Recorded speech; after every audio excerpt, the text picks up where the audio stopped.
So, besides removing the sacred, they are also introducing the exploitation as the purpose and motive of a lot of the texts, and political hegemony, political domination.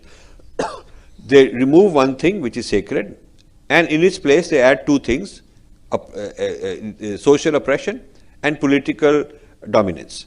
So the lens, the context, because every interpretation requires context, the context of the original tradition is removed, which is sacredness, and the context of the new Charvaka is introduced, which is, social oppression as the context through which this tradition should be studied, and political domination. So sacredness is removed, and politics and social sciences, study of oppression and human rights is introduced. This comprises, according to me, a big compromise.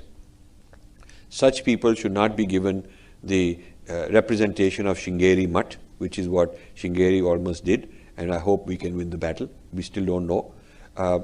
Such groups should not be handed millions of dollars to translate 500 volumes of our tradition into English and spread it in inexpensive, just blast the whole market with inexpensive editions, which is what Murthy wants to do with these people.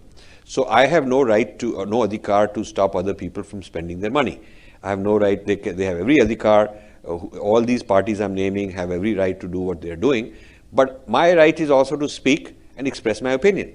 And this is a marketplace of ideas, and if I can convince enough people, and hopefully they'll be open-minded, rather than getting angry at me, I'm just making a contribution in my own humble way by giving my analysis based on what I have found.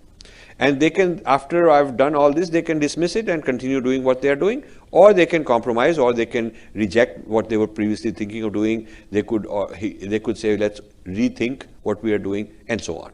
So I'm here, these are the battles that I'm here to initiate through this book.